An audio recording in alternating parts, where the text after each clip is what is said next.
to come down to a carry versus carry drag race? Yeah, I think it will, judging by the previous games we've had. So that's my reasoning.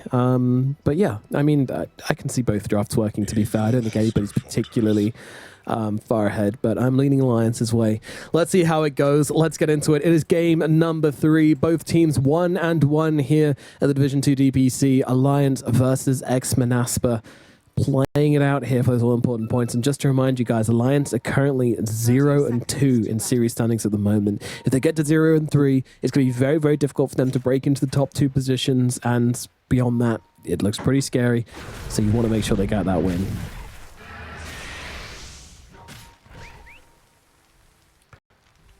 Spartan, Alliance starting the game, fighting themselves, their own reflections, their own inner demons as they enter this third game. Yeah, what a metaphor. Wow. Deep. I mean, you said drag race earlier, so I was going to make a RuPaul joke, but you kept talking, so alas. Oh, sorry. That's right, fair enough. Love to know which side they'd go for. Well, yeah, so looking at these lanes, except mid lane, because we don't care. Over in the top lane, we've got Ponlo and S4. It's the Beastmaster Rubik lane. Decent harass, but I kind of feel like this one goes to ex-Monaspa, right? There's a lot of spam from Beastmaster Rubik. And potentially Spartan. As always, you see already half HP. Yeah. Now look at him. You see on the fringe of this little breakdown of the laning phase, Spartan is struggling already with that spam, so could be an issue. This is the first time I think when we did the triple camera split, we've had to properly move from the lane because Spartan already is like, no, we're going over to the small camp, baby. Yeah. God damn, you guys. All lanes. Support's ruining the tri-lane, the 3-lane graphic. But mid lane incredibly boring, as expected. Skylark and bot lane, it's a farm fiesta. Like, this top lane is the most pivotal lane, I think, in this game. It has been what Alliance have utilized in game 1 and 2 to get an early lead. And already it feels like they're kind of shifting that way. I wouldn't be surprised if Spartan accidentally died in this top lane. It's a tough ask for the CM to stay alive the entire time, and a lot of people ask actually, how do we do that graphic? You know, we have 3 lanes being shown at the same time, because of course, we only have 2 observers, right? We have the main observer and the secondary observer. But we've actually recorded every single matchup of heroes possible previously to this game. So what you're seeing on one of those will always just be a pre-recording. But of course, 4 different heroes is about 42,000 permutations. So a lot of recordings ready on that computer, but we got them ready. As the night goes on, I tell more and more lies for my own entertainment. Well, as long as you make yourself happy, that's the main thing in life. Ooh, Spartan is... No, he's not gone. He's not gone. Wait a minute. Ponlo's gone. What a twist. I wasn't ready for that. But there we go. They'll cut him down. That'll be your first blood. Go on the way of PO. He said that the lane would probably be pretty decent, especially if the CM could keep herself alive. But whoa, down a bottom lane. Was that a blast off under tower? Yeah, looks like that was a blast off under tower. Unfortunate. And there's a lot of punch and fight within these lanes, and already Hanskin, he sees an opportunity, he's going to step up, no techies to click him down, throw some resources onto Skylark. Against the Lycan, it's identical to the Beastmaster, right? It's at one point, do they get their Helmet Dominator, and then overwhelm the lane with just neutrals and whatnot. So I feel like Hanskin needs to do as much as he can. Spartan's trying to throw everything he has. He has 9 sticks to his name, nothing else. Honestly surprised he hasn't died yet with how aggressive he's tried to be. Career comes out. Look at this. Clarity, Salve, Tangos. Like, he fully into like he has like no net worth to his name. Yep. As long as he has a little bit of HP, he can soak up. The visual of that as well is just a CM with just like just pouring blue and green liquid into her mouth at the same time, just simultaneously chugging both drinks at once. He has less net worth than when he started the game. It truly is the pinnacle of position 5 into any spam lane. But when you have no stats and no items at all and you pop that stick, it just does so much. His inventory looks so uncomfortable to look at. Deeply unsettling. Look at it. It's like he's not even level 3, where he's got like a little point in aura to maybe help, and now he's going for the Look how Lotus. much- Oh my god, are you gonna get the Lotus? I mean, they're putting so It's much 3 pressure minutes onto the 30. CM, and they're doing nothing. They're doing nothing. S1's the one getting beaten down here. Pio doesn't quite have the Metamorphosis. Cannot transform into a powerful demon, unfortunately. Ooh, Spartan. Spartan. This lane's so much fun. 6 stacks you were of wild Alliance, of axes, course. by the way. Oh, Pio. Now it's 6 stacks of wild axes, of course. Okay, Spartan. Oh, like, nah, last I gotta get axes. Catch them. Catch them, and Spartan dies for a neutral keep as well. Oh, They no. both die with a wave going into tower. Oh, this is range no. creep. That's not coordination. Can I take back? Can I have take back seas? Can I go back to Alliance or what? Nope. The Alliance Okay, Club fair is enough. closed to new applicants. We are Right, full. sorry. Oh, nice jump in from Ponlo here as well. Oh, but the tower aggro doesn't work the way they want. And actually, Wish, he's looking to run down Chun. He might be able to do it as well. Ponlo, he won't be able to do a thing, and that's just going to be a sleight of fist to get the kill. Wish, oh, where he goes for more here. He That was would be looking. crazy. Dire's bottom tower is under attack. High fives are talented. Good job, buddy. Fortifies as well to keep his health up. That's fair. Auto refill. Okay. Bottom lane, Just Skylark. finding some positives. They're running him down. When the supports are away, the safe laners will play. Yep. The tip So is interesting, though. Dire's The top difference tower between Beastmaster and Lycan as well is Beastmaster has spells to do things outside of haha I buy Dominator, whilst Lycan really is just mode poverty, and then you Yeah. get Dominator and you can turn the tide, and it's of course why Beast has been more prevalent throughout all iterations of Zoo metas compared to Lycan. Also, Beastmaster make doggy. Meanwhile, Lycan become doggy. True. Very important distinction. And that is very important. And I think Lycan's ability to move quickly under the shapeshift form will be key in his early pickup of the item. I think he needs to move to mid, kind of leave the safe lane, or he's bring heroes to him. Pretty much, he needs to start taking tier 1s very quickly, so Terrorblade can farm aggressively.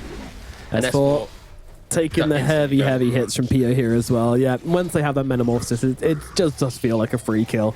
The amount of slows a Crystal Maiden can pump out just makes it very, very difficult. And they try to make a play on mid as well. Wish gets collapsed upon, but he's actually going to be okay. And he's going to grab himself the Invis Rune as well. So full bottle refill available for Wish. That's a pretty big deal. Both teams doing the exact same thing, right? Supports leave for a little bit to help mid, instantly killing off the offlaners.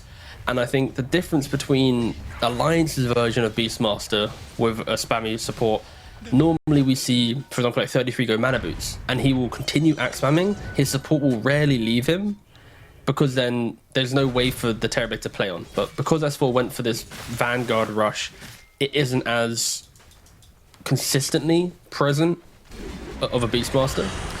Hanskin in the middle lane, looking like he might be falling here. Wish, he's got the sleight of fist to finish the job, and he's going to absolutely use it, but Chun's able to come in and kill off Desire as well, so they'll just trade supports. I'm so happy I always believe in Monaspa and didn't try and buckle after 2 minutes. Wish has got 4k net worth. He has a 1200 gold lead over this Void Spirit. 2 kills to his name. This is...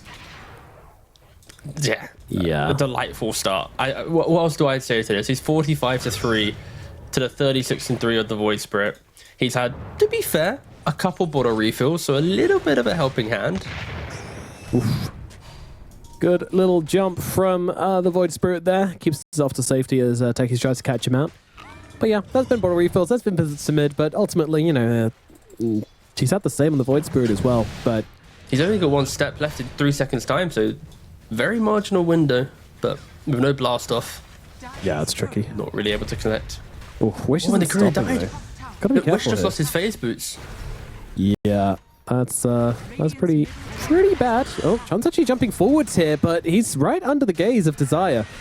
Desire's just going to keep on trading with him, but with that Resonant Pulse, he's got the tankiness to be able to live through it. And no spells are going to be cast from Desire there either, so he's going to be alright.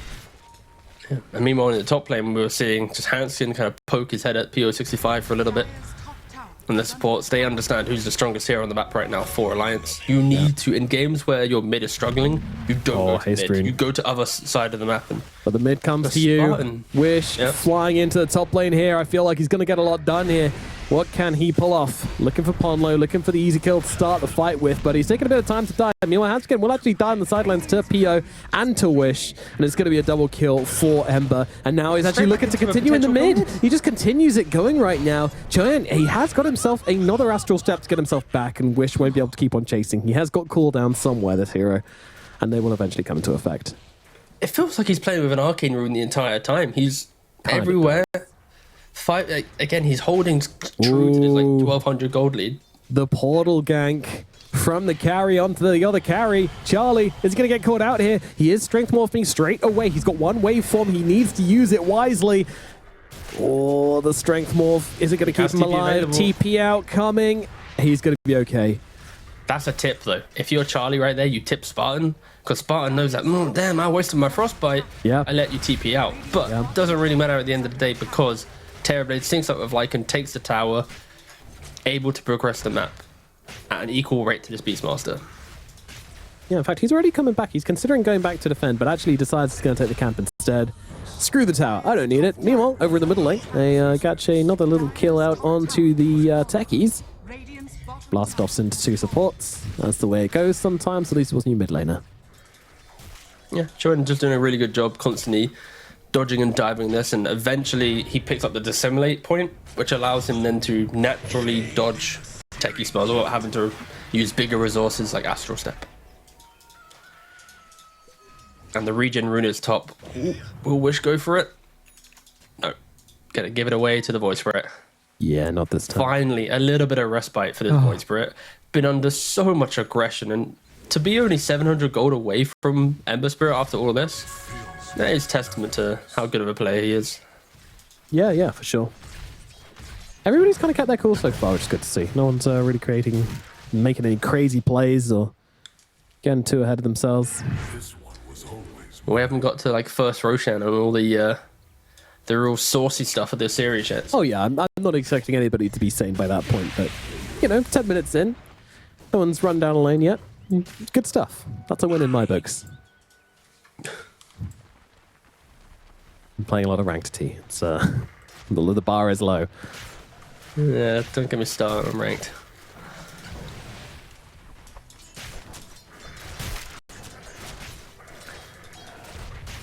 All right, well, big items. Void Spirit is looking towards Echo Saber. Still quite a bit of a way towards it. About 700 gold still, 600 gold still needed. But this skill on Spartan might help. Yep, Podlo, just going to scoop that one up. I'm helping. Meanwhile, Maelstrom from the Ember, that's still about 1,000 gold away as well. So a little bit slower than the Echo Saber is going to be coming out. Fortune. Does catch him nicely with that ward, actually, but he's got the Remnant back still, so Wish will be okay. Happy just keep on trading, and yeah, he's still got a ton of mana to work with on Wish, so keep on being annoying, keep on finding out. Whoa, that's aggressive from Ponlo. Just trying to get him out there. I think he was looking for the Sleight of Fist But Fate Bolt. Lycan's coming. Uh-oh, here comes the big boy, and the creeps are in the neighborhood. In fact, they'll just be able to get it done pretty much alone here. Ponlo is going to drop. Skylark grabs a kill. Now looking around for more. Churn, he's got plenty of spells to work with, though, so we'll be okay. And Skylark knows it. Just runs straight past him. Woo, my friend. Move across towards Spartan, who's on the high ground, but S4's kind of in no man's land at the moment, and he's going to throw out the roar, but right before he explodes to the techies, Wish is in pretty deep here as well, changes out onto Hanskin, Desire comes around from the sidelines as well, and it's going to be a third kill going the way of ex-Monaspa. They got the CM, but 3 kills traded for it. Not quite sure how S4 ended up in the river there as he was, but I guess he was just trying to rotate it. Whoa, not another one here. Now the Void Spirit, he does have the jump to the high ground. Oh, but look who's waiting for him. Wish was ready. Dude, what a read from him. He knew exactly where he was going to jump to, and he's just going to be able to secure the kill with this, I think. Yep, there you go. Sleight of Fist. This is the Wish show. This is just the Wish show. He's 5-0-3 at the 13-minute mark. He's got every single damage-inducing rune. The only one he gave away was like a regen, it's like whatever, right? He gets the arcane. Whew. He was just truly destroying Alliance by himself, and it kind of helps. I feel like Wish, when he plays with Spartan, he's like, Spartan's just going to run in. He's going to take like 2 spells, And now suddenly they don't have the ice path or the lift or something, and that'll give me the ability to truly shine. And in this game, he is thoroughly enjoying Spartan's just random nature of his positioning. Yeah. Are scanning. Yeah, it does gonna make be a awkward game for like Alliance. much easier to play when you have all that vision, when you kind of baiting out all these spells in the CM. I feel like both teams, it was the race to who can get their mid lane to do more on the map. Because both teams, their control is very awkward. For ex-Monaspa, you've got slight chains, you've got a root from CM, and maybe a blast off. And then for Alliance, you got raw, ice path, and a couple like lift and remnant, like very soft spells. Like everything's like kind of average. So whoever gets the early lead maybe gets to the BKB first, or that one damage item to put a hero low, is just going to run away with it until you kind of catch up with the farm. And right now, it really is Wish running away with the game. Yeah, he's flying right now. Who's going to stop him? Well, that is a question that remains to be seen. Important to mention, there aren't ways for them to kill him this game. You know, you've got the initial catch from the Rubik, or maybe even from a stray Remnant. And then, of course, you've got the Raw to follow up with that as well. So there are plenty of options to lock him down long enough to kill him, but... Yeah. Ooh, nice Tumbler's Toy from Spartan. That was pretty clean. Tumbler Toy dodge. No Astral Steps available for Void Spirit. He's done. Dude, he Done so. crushed them. He's probably smiling so much in that play. Yeah, fair play, Spartan. Fair play. Tumbler's Toy. That's like the neutral item that I think, if the game doesn't demand that I get a different item, like it's really needing it, Tumbler Toys is always fun because you just get It's that great. one little dodge. It feels so good. And for all this, Lycan has like a sub 50-minute Helm of the Overlord. He took bot tower, he rotated mid, took mid tower, farmed up his own triangle. Like, this is the stark difference than game 1 Bloodseeker, where he was like hella AFK. Yeah, he really wasn't leaving his lane for anybody. No man, no power. Meanwhile, S4 is actually going for an Aghanim Scepter. Now, this is something which we've talked about in interviews, you know, and some people seem to be of the opinion that it's only ever good. I believe Mind Control is of the opinion that it's only ever good if you're against melee illusion heroes, which, I mean, technically Terrorblade is. Right, guys? Technically. Let's see how S4 deals with the aggression of Skylark right now. Yep, well, dodging out that jump is going to be helpful, and that's going to set Charlie up for a little freebie here. Hanskin's going to take it. Oh no, Morphling, he's in deep. He doesn't have himself a waveform, but the Strength Morph is doing the work for the time being. That'll get him out, and Hanskin's actually going to be able to claim the kill onto the Crystal Maiden there. She comes in a little bit too deep. Oh, nice chains onto the two of them. 2 supports in your chains. Is there anything nice you could ask for as an Ember Spirit? I don't think there is. Is he just gonna slowly die to smoke? Okay, he uses the smoke. I was like, it's either smoke or die, boss. You got a fitty right now. You choose. Yeah. No, but going back to the argument of the Beastmaster Axe, I think the Axe is very good against the illusion heroes that don't really control their illusions. You know, like the PLs, the Nagas. When you start the fight, you kind of just swarm them in, and then of course a Beastmaster who's got many Slum, Drums of Slum procs active, where he's clicked a lot, would have easily cleared them out. But TB very much is one of the more fringe illusion heroes. When you meta, you play on distance anyway. You naturally buy Skadi to apply slow and healing mitigation. So the whole lifesteal aspect of this Beastmaster, what I'm basically alluding to is I'm yet to see Beastmaster Ags truly demolish a Terrorblade. I've not seen it enough to really know, but I could see it maybe being suboptimal. We'll see shortly. We'll see. We'll find out. I mean, also, you've got to mention that there's Lycan in the game as well. You know, it also applies to him and his summons. Yep. So it's going to mean that he's pretty hard to bring down by 2 heroes in this game, which is kind of important. Wish going to try and just bring down Hanskin here and might just be able to do it.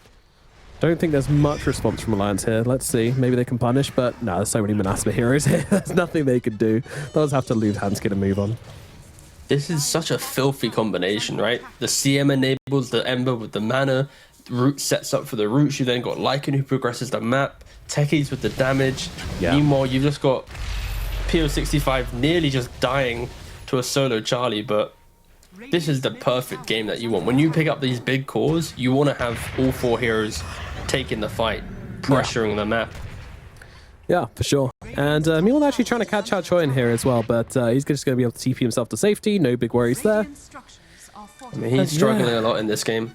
From the support rotations into mid, the constant auto refills that Wish got, into the couple times that he tried to be aggressive, but he's just running into roots and small, cheap things. Like this Terrorblade, 18 minutes into the game, he didn't even go Manta. He went Yasha Skadi. Like, he's ready to walk up to this Morphling, hit him once and go, yeah, nice fight, mate. See you, buddy. Adios. Like sure, Morphling v Terrorblade, you buy the Ags, you of course take his Agi, you punish the hero for what he's meant to be, but it's still always that matchup of one Skadi proc on you plus other heroes doing damage. It's not going to be that Morph v TB pure 1v1. There's a lot of other factors that ex-Monaspa are bringing into this matchup that should, in theory, allow Terrorblade to muscle up a little bit more. Yeah. Meanwhile, a bit of tower trading taking place. Charlie's able to finish off the bottom tower. They were actually trying to bait it with the two supports smoked up behind him there, but ex-Monaspa weren't really interested. But now they actually come into contact here. They want to try and take out the CM, and they'll be able to do that beautifully. They just eliminate her from giving no chance at all to respond to that one. Wish does have a double damage, though. He might still be interested in taking this fight if the rest of the team could set up for it, but it's a it's a 3v5. Yes, it's always Skylark Dodo. He's got Nullifier. He just completed that as well. They got so many big ticket items. Oh my god. It doesn't like cancel you out got drums Sanj Kaya. No. Okay. You got Sanj Kaya on your Ember. You got Helm of Overlord and Nullifier on your Lycan. Like, there are so many big items.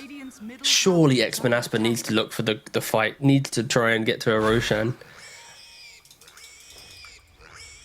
Yeah, it's I don't know. They need a dream catch, really. They really need to start pressuring these cores. Like, every single one of the cores on the side of ex-Monaspa is just accelerating at a ridiculously fast rate. Okay, remember, this is super important right now. Look at the fours. You've got Desire to the right side. You've got Terrorblade at north, whilst Lycan's TPing in to the well. Like, Alliance feels like they're the ones making the jump, but this could easily turn into an ex-Monaspa wraparound. Yeah, let's see. They will lose the techies pretty damn quickly. There we go, it does go down. And now Alliance, let's see. Ex-Monaspa are coming. They're swarming in. They're swarming around. Nullify reveal. Yep, used onto Charlie straight off the bat. They want to take him out of the equation, but the Raw comes down onto Wish. But, I mean, they don't really have the ability to stand and fight, especially not against Pio right now. S4, he kind of needs to either be in or be out. And he's trying to be out, but that's not going to happen to him. He's going to get beaten down here by the entirety of Monaspa. Charlie survives, but, I mean, it's just, that didn't even look close. They kind of got baited by the opportunity of getting the free kill, but ex-Monaspa, pause aside, were very much ready to. I think they were naturally building up to go into Roshan anyways. I mentioned the Skadi, the Nullify, like all these 4 or 5k gold items that were appearing on their side, and naturally that's an indicator of let's go for Roshan. So Alliance, unfortunately for them, they made the move outside the pit where ex-Monaspa already were strong, and this Voice Brit not really been able to enter the game. I just don't expect him to want to play with confidence right now, because like, what's he gonna do? Just jump in, get rooted and die? Like, I can see why he's like AFK farming his Manta, but the trade-off is against a Lycan, if your active hero is more passive, you're just gonna lose absolutely everything. Yeah. And he's had this Drums of Slum for some time on Beastmaster. Don't think we've already mentioned it slomming. Yeah, I mean, I kind of talked about it in the last fight when I was like, he either needs to go in or go out, and I kind of feel like most of the time you just go in with Slum. You know, you just commit to it and hope that it heals you enough to stay on the front lines. Yeah. What a competitively viable strategy. All right, S4 boss man. All right, so you're going to press raw, A-click in the middle of the fight, and hope you drum your way through it. All right, just don't get hit by the Skadi or the CM Ultimate or the Nullifier. Just hope. I mean, if you don't do that, though, why have you built it? That's my only question, and my biggest concern with this is, like, if you're not trying to, like, use Drums of Slom in team fights, if you're running away, then, I don't know. It's tough. I think right now, this might be the point of discussion where we say, it wasn't a good pickup. Okay. And if the game lasts Pragmatically. super long, sure, it could have had an opportunity down the line. But right now, maybe having the Helm of Overlord to fight like it's like you bring your creep, I'll steal it, then you steal it back, and could be something. If you're pushing one lane, I'll push the other lane, so at least we're always mirroring our map play. But I don't know, it's difficult. It's the first pick Beastmaster into several counters, so you can see why there's maybe a little bit of discomfort in the build. And Alliance have already resorted to do what you can. Charlie picks up Ags, and then we'll hope to take one fight post Aegis to get ourselves back into this game. Yep. But the comeback is now Alliance's need. Man, I'm concerned. I think Ags up on Morphling. Okay, that's something. You know, again, it's going to help, right? As soon as you steal 20% of the target's stat and whatnot, you're looking pretty good. Still some attack speed. Like, Terrorblade is going to hit a little bit less. But we've already mentioned how Wish has had a standout game. And it's not as if they're going to lose damage by any chance. Like, he's already near the Shiva's guard. Like, every time we click on a hero, I'm like, what the hell? They're just pumping out gold. It's like they got Alchemist and track gold from a bounty hunter. Yeah, and somehow Charlie's I mean, on top of all of this, to be fair. Look at Charlie's like, please, guys, I just need one more hero to play with me, man. I can't do it alone. Yeah, and like to be fair, you know, Alliance aren't ridiculously far behind. You know, Morphling, he is top net worth. You know, he's farmed very well, but it is one hero against three heroes which are pretty much the same net worth as him. So that's where the issue comes in. And you know, I'm just looking at these Alliance items, and I'm like how much will they get done with this? I hope they can put up a competitive fight next. I think there are ways they can do it, but yeah, you got to wait out this Aegis first, or at the very least, try and fight somewhere where PO is not. I feel like the way of looking at Alliance's current situation is the items they buy don't propel them into the game. It's setting up for the next item to combo to then be damage dealing. Like, for example, the Beastmaster with the Axe. You want a BKB, so you're tanky enough to utilize the AoE damage. Charlie with the Manta Axe, it's good for that one fight, but you really need like Satanic and Asgardian and a little bit more. Whilst on ex-Monaspa, you pick up a Nullifier on your Lycan, you're fighting. You pick up a Asgardian and Terrorblade, you're securing Roshan. And that is why you're seeing that slight Smoke gets disparity. popped. He does immediately go for the shapeshift here, but I don't think it's going to help him out too much. They will be able to bring him down regardless. And actually, Desire might just be giving another hero here, but actually, he's able to move himself out. Now, the other turn their attention towards Chuan, but oh my god, the Crystal Maiden's just cooking inside the Macroplier. He's got to be careful in this. S4, it's going to be the next target. Those illusions just blasting down upon the Beastmaster. Doesn't feel good at all. And Hanskin's probably going to be the next target here. Still able to dump out a bunch of spells out onto PO, but it's not going to stop the inevitable. They will kill off the Jakiro. And again, good start for Alliance, you know. It was a really good start to the fight, but then the moment the dust settles and the initial jump is kind of, you know, pushed to the side. Watered, yeah. Yeah, Monaspa just able to force them out once again. And I mean, it was a one fight for Alliance there into an Aegis. You know, you've got to take your wins where they can get them. Maybe they go again once Metamorphosis is down, and things might look pretty good for them, honestly. I think that's what we need to see. That's probably the only way they can get a confident fight, like a convincing fight. Yeah, like every time I see Beastmaster of Raw, I think that needs to be an indicator to go. But the saving grace for Alliance is they don't really have big cooldowns. Of course, you are waiting for Morph to be available, but with him being level 19, it's a 1 minute cooldown. So after a big fight breaks, normally it should be available again. So I think for Alliance, they just need to keep playing on the timings. Do they have Raw? Do they have Morph? Keep going. And for an ex-Monaspa, they can die if they are surprised. If Lycan gets ultimate off, and then you have Lycan and Ember going in and out of the fights, I think it would be near impossible for Alliance to position perfectly. So you really, again, Alliance just need to somehow find a way to be confident enough to keep looking to kill them. And it's hard, because when you're playing into Lycan vision, people breaking smokes, like it's not as simple as just hold an area. Like, lanes are going to get pushed into you. But they are grouping up. They're going to give it a go. They are going to try and set some pace in the game. Yeah. Hanskin's a baller right now. He knows. He's going straight Ags. He's got the Pavis. He's got the drum. He's got a Philly Stone. Axe could be it.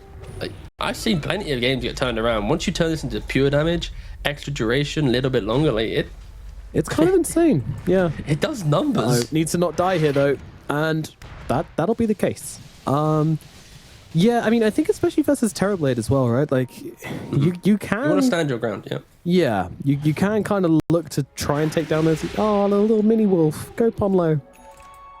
Aw. Uh-oh. Uh-oh, mini wolf might be in trouble. Not like this. Oh, no.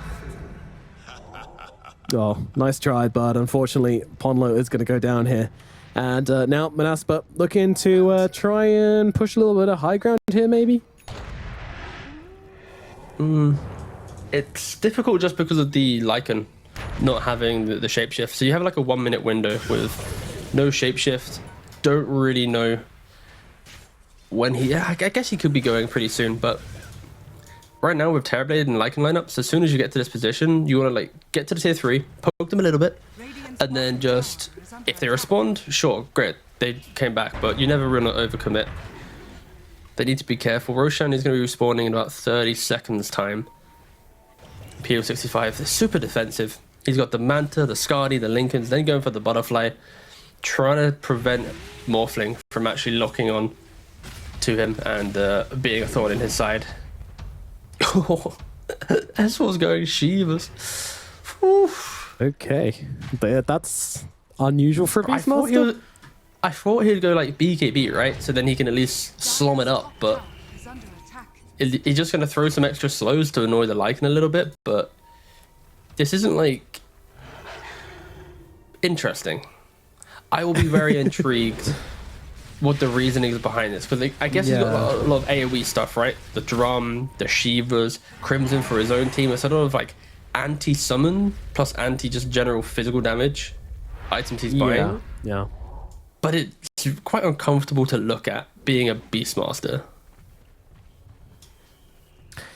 I don't know, man. Like, it does feel like they're kind of all-inning on the kind of anti-Zerg, which is going to be great for the Lycan. Pretty good versus the Terrorblade. But then the Ember Spirit is also doing a ton of work in this game. And I don't know if they've got the answer. Oh, a roll will certainly be an answer. They've got the answers to them. He got deleted. Knew they got the answers to them. Always said it. From day one. Yep. Never doubted. It was just perfect control. I think there was because he doesn't have any Dispel, there was a window where he was rooted, not stunned, and of course if he had a Manta or a BKB and other item builds, would have just disengaged. But with the game he's had, you can respect him not going for the zero defensive style of play and all go for the aggression. Yep, checks out. Now we start the setup for Roshan. Respawning in 1 minute 17. Of course, all the teams know is that it respawns at some point around now. Smoke up inside of Alliance. Don't catch Had to get inside of it. He does now have that Aghanim Scepter, though. I do want to reiterate how much damage that goddamn spell does. Radiant are scanning. It's a great time in the game for it as well, where he has hit that level 12. He's got the second point in the ultimate still, so... And in we go. They managed to try and find the jump. Oh, so Skylark, too quick on that ultimate. He's going to get himself away. And now Charlie's actually the one left on the back lines here. Chun, he's got another jump should he want to use it. And he is going to do exactly that. There's nothing to stop him from jumping away should he decide to do that. They're running into a choke point. Jakiro has Ags. This could be huge. In he goes. Macropire comes down. Was it going to make a difference here? I mean, it's doing some damage, but not really enough. Raw comes down, holding them still for the time being, but Ponlo's gone. Handskin to follow. Now they'll jump to the airsport. Now they'll jump over towards the Void Spirit as well, and Chun doesn't have a way out of this one. He's just going to get run down to the corner. Oh, I got so excited for that Macropire. Yeah, same. But then as soon as I said it and got excited, I clicked on him and was like, wait, yeah, you're not level 18 with the 3-point in ult. You're also not level 20 with the extra 30 Macropire damage. So it's just a bit awkward, isn't it? So yeah, unfortunate. And for Alliance, at least, I think it's just a demonstration of the chase down. Like this entire fight, Charlie's retreating away. He's not able to take over the TB, stand his ground, play with confidence. Sure, it looks kind of pretty, but look at the disconnect here. You've got Void Spirit in the middle of the fight. Skylark and Wish have already entered the back of the fight, putting heroes to low HP, killing off the supports. So in no way is this a fight Alliance want to be taking, but they need to do something because Charlie's already been chased down the entire time. And this Lycan, it's why ex-Monaspas keep going for it. It's like the ideology of this team. I feel like Lycan is like the perfect hero that syncs with it. Run at your opponent, keep going, don't stop. Yeah, they're a wolf pack. Oh, but like, honestly, kind of genuinely similar to how wolves hunt. You know, like nipping at the legs, like weakening the beast, and then going in for the kill when they're weak. It's kind of how they took that last fight. You know, just nipping people off on the side, and then eventually going for the big boys. But all in a high-speed chase as well. Very interesting fight. But yeah, I think Alliance need to hope that they can get some XP. I think they need to try and get some XP on the Beastmaster, get him at least to level 18. That way you can get the 20 stacks on drums at the start of the fight. Will that do anything? No, but I don't know. Apollo's going to get run down, unfortunately, by Wish. Meanwhile, yeah, and of course some XP on Jakiro, as we mentioned before, would be very, very nice indeed. he needs at least level 18. Like, the damage goes up by 50 on every level, and then you get 30 at 20, so it's like 230 damage pure. You can stall out any push as long as there's one wave coming in. I think there's also something I've been thinking about, is the Void Spirit. Like, this is a hero that traditionally wants to kill off supports easily, but who's he jumping in this game and feeling good? At CM, it's not like it's an Oracle or a high value support, and he's never threatening the 3 cores due to the itemization and how tanky they naturally are. Like, this is actually a very difficult Void Spirit game to feel good. Yeah. Yeah, that's tough. S4, what is the play here? He's got his courier at the secret shop if he wants to buy the Skadi, but the Shivas, but meanwhile, Monaspa just kind of sieging the high ground. Might want to hold that buyback at the moment. I'll jump in onto Pio, start doing some serious damage to him, to be fair. They've got him down to about 50% HP, but of course that Sunder is ready and available in every given moment, and not to mention the Aegis as well. In fact, he's just going to Sunder Spartan. Oh, Spartan, what are you but health for your... Oh my god, they're jumping into Desire! Just annihilates Ponlo and S4 straight off the bat. Oh my goodness, what a statement from the side of Monaspa right now. Won these barracks, and there is not much which Alliance can do about it. Wish with the double damage yet again. Gonna tear down that bottom lane of Rax, and now they move on towards mid. They're not going to stop. They're not going to slow down. Charlie, he's finally turning up the engagement right now, but I mean, look at this. They go for the Macropire plays, but they're just gone. There's no control. There's nothing to localize the fight. Normally when the Jakiro gets the cheeky axe, there's some void, there's something to at least keep them isolated, but ex-Monaspa doing an incredible job at just dipping in and out. Well, at least it lasts for an extra 15 seconds. Maybe it might kill off his creep wave as well, but... Oh, he's killing that creep wave. Not getting that solo XP, though. Don't think at any point they're communicating that. It would be a bit of grief. Hi, guys. I know it's 35 minutes into the game. We've lost 1 Rax. Do you mind just leaving the mid lane real quick so I can get my 18? I promise I'll try and solo win the game with this Macropire. Ex-Monaspa now smoked up. No. Yeah, I mean, Alliance are coming out of the base at the moment. They know that Metamorphosis is on cooldown. That's what they want to take advantage of. But, I mean, Pierre doesn't care. He's just in, and he's just tearing apart this Jakiro. Will does come down, but, I mean, wait, was that onto an illusion? I think it might have been, but either way, we'll look him over towards a Morphling as well. Now Charlie's in some real difficulty. He's going to lose his life. No buyback available on the Morphling either. This might be it, folks. It could just be GG. Off a very long day is in sight. Tips coming out onto S4 there as well. Oh my god, come on, man. It's S4. You can't do that to him. As he runs up the high ground, though, he might be dying here. They'll chase, they'll kite, but there's not much they can do. Wish on a triple kill right now as he continues owning this game. They looked over towards Ponlo as well. Ponlo, no reaction. All he could do is try some fancy shit, but there's nothing to be done. Wish, are they giving in the rampage? They are not. Desire jumps in to take the kill. No rampage, but might as well have been one, as Wish had an absolutely outstanding performance. Game number 3, and the series goes to ex-Monaspa. And not only do they have to come back in this series after dropping the first game